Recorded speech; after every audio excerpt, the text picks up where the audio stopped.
out first to make sure I've got no wall studs there or anything that I've got to go through. I'm just looking at it from there, I'm pretty sure I'm right. To put them in where I want to put them in. I won't hit that stud. So yeah, I can get all that set up as well today and keep them all in line. You know, I've got my center there, so I'll keep everything on the same level, and should look all really super neat. And it's just going to give me so much more room under here. We don't have stuff coming out, you know, halfway down the cabinet and stuff having to go through the floor. So happy about that. I know this is a long vid, guys, but I don't have any video editing software at the moment, so I'm just running this on the fly, and yeah, things may change as we go through the day, but that's just the way it's got to be at the moment. I don't have time to go and buy any software program. I can't find anything to download. The one that I had, which I absolutely loved, for some reason is coming up with an error now, and I can't clear the error. And even though I'm filming on a GoPro, and I should have a GoPro editing software package that automatically gets installed with the camera and was on my computer when I bought this camera, it's no longer there, and now it doesn't recognize the serial number on the back of the camera, which means I can't get the software. So just there's always something. So so we're just going to run these really raw long vids, which will bore the hell out of you, but at least you're going to know where we're at with the project. And my beautiful girlfriend, who's currently trapped in the Philippines, wants to see what I'm doing anyway, so got to keep the little woman happy. So yeah, so that's where we're sort of at the moment. Let me see, what else have we done? I've gone and bought all the skirting board for all along here to finish all this off, and obviously all around the doors and along here, and inside the linen press as well. Sorry about all these light changes, guys. So I was just working out what I had, and I do have some good pieces like this that will be perfect. They're going to be painted in here, so it doesn't matter that that's got wood grain on it. I'll just give it a quick sand down, and then I can paint it white, so that'll be alright. I've got another piece here that is an old piece from somewhere else that I can use, and then there's just a very tiny little return, something like the size of this one here, which goes in beside the bottom of the cupboard down there.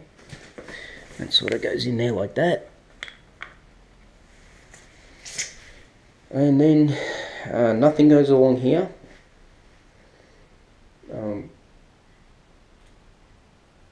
But I will put some sort of strip in along there when the carpet goes in. There'll be skirting board or architrave, you know, call it what you want. It's both correct.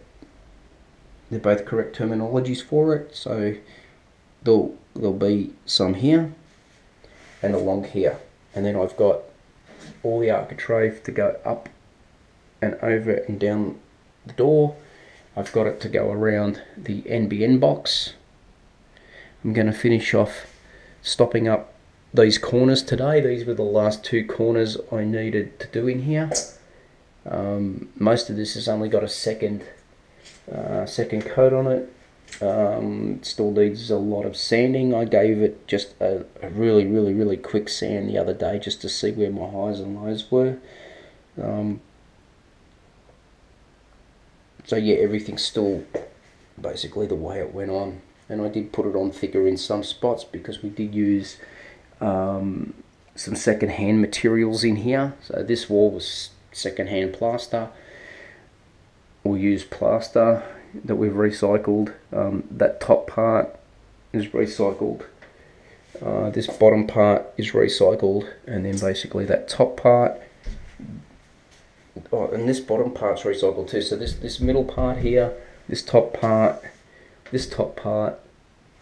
and that wall is new. Everything else you see over the door, this lower section, that lower section, this lower section, this top section, this whole wall is all recycled. So a few little bumps and dips and stuff, but nothing that a bit of plaster won't fix. So we're well on our way in here. I've got this big awesome Ethernet cable running to my computer at the moment that my dad happened to have. So that's running all the way to my computer. That's what's keeping me online at the moment. Eventually I will get a dongle set up for it, and eventually this whole setup will go because the computer will actually be run through my big 65-inch TV, which will be awesome. What else have I done that I don't think I've covered in previous videos? Okay, decided to put one of these in here at the head of the bath. I just figured it'd be nice, you know, put whatever you want in there, shampoos, body wash, whatever, or, you know, if you're the romantic type, you can put some candles in there, a little, I don't know, little something ornamental, because I don't have no kids, so you can always, you know, just put decorative stuff in there. So that's one that I built for the bath. I had to move this one. This one was here, but because I'm having all the tapware and I need to run the PEX pipe up through here for the shower rose, I had to move this, so I had to block it up to be on the same level as this for when I tile, because I need the grout lines to all match up. Had to fix the window this morning. Realised that for some reason the window wasn't square. I don't know why, but let me go grab these. So basically what I've done is I've worked out that when the cement sheet goes on and the tiles go on, they will finish flush with the window now. The tile's the same thickness as the cement sheet, and I've got that right up there. I bought this one out as well to suit, as I was able to get underneath from here and pry it all out. But this one up here, it's got a big 3-inch nail driven through it. Thank you, Paul. I prefer to use screws so they can be removed. So this morning I've ended up putting a screw in here, a screw in here, so I can always remove it. Up here it's in a little bit, but it's only a couple of mil, but I'm quite lucky that on this side there's going to be plasterboard. There's going to be gyprock plasterboard, so I can actually hide that variance behind the architrave that's going to go around the window. So you won't notice it. This side obviously will be tiles because this will be the shower.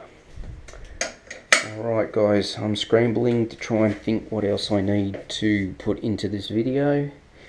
So let's go take a quick walk. Let's go take a quick walk through the construction zone. So yeah, the doors are off. The hinges are showing a little bit of rusting. They're old. What can I say? Probably need a new set, but they're cheap. As you can see, I've got all my cornice now. I've also got some other lengths of cornice in the garage for the short returns in the linen press. So I've got enough to complete the entire linen press and what will be needed in the bathroom. Bought another spare piece of wood because I need to fasten that shower rose copper pipe connector, adapter, whatever you want to call it, to the wall. So I've got to cut that down, nail, screw that in, and have something to mount off. I've got, as you can see, I've got all my architrave there for all the painted areas. I've got a piece of whatever you want to call it, carpet strip, just like that one there. I was short for the linen press sliding door. I had a piece in the shed which was to the millimetre perfect for the toilet door leading off the bathroom. So I'm going to have some spare, but I may need that spare when I do the other bathroom, when I do the ensuite. So yeah, so I've got lots of stuff flying around everywhere. The only thing that I had issues with was that because I don't intend to paint the architrave in the toilet area, I needed to go with Tassie Oak. Now I've managed to scrounge up enough architrave to go up and across the top, and then on this side, because we don't have much of a return, I couldn't go, I think these are 68 mil wide or something. They're odd size, but yeah. And then you get your smaller ones here that are 45. Well, for some reason Bunnings doesn't sell skirting board or architrave in Tasmanian oak anymore, which to me is fucking bullshit, but that's the way it goes. So I had to scavenge up what I could. I was lucky. I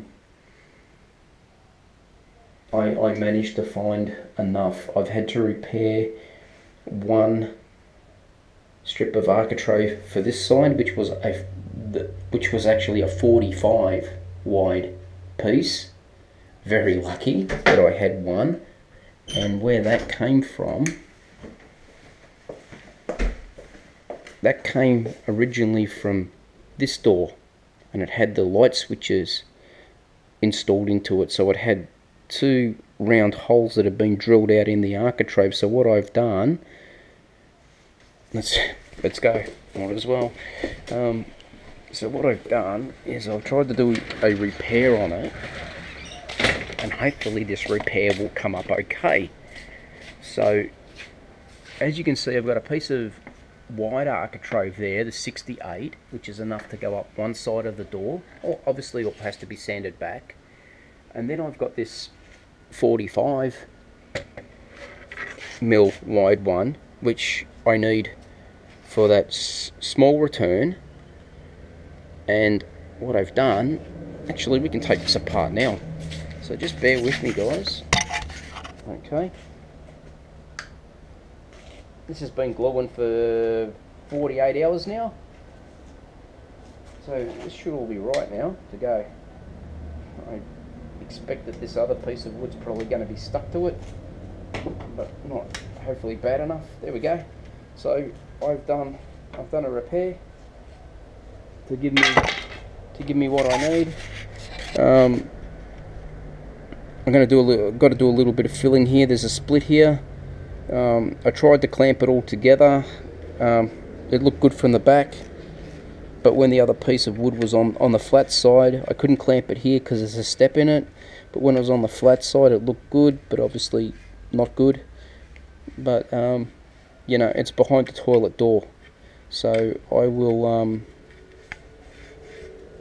make this pretty. I'll mix up some PVA glue with some sawdust, and I'll push it into this split, so it's basically a proper timber filler, not a putty filler.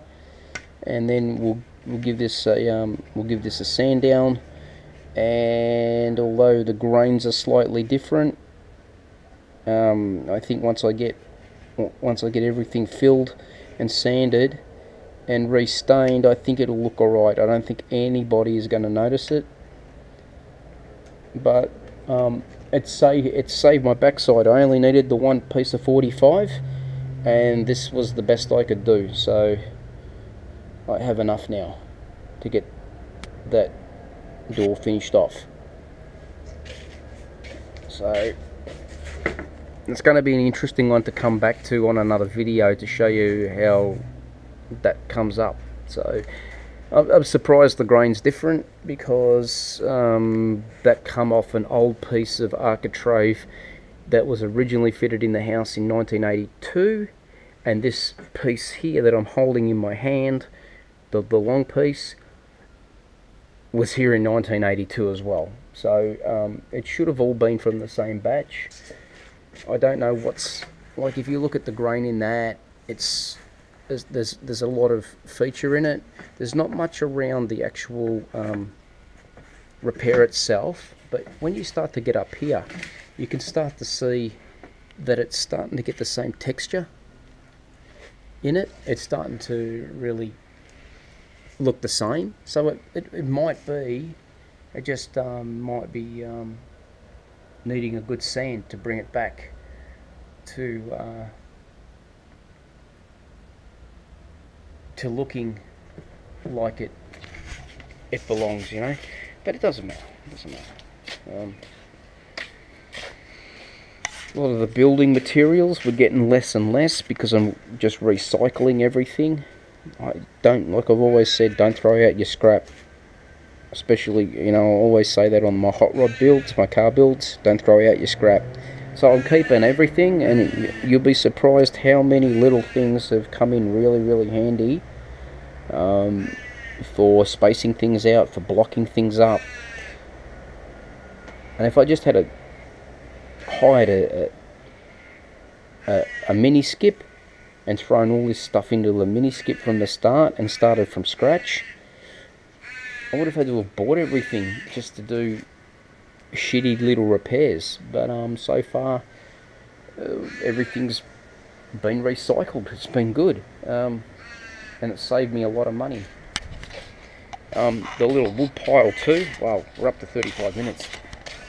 Okay, the little wood pile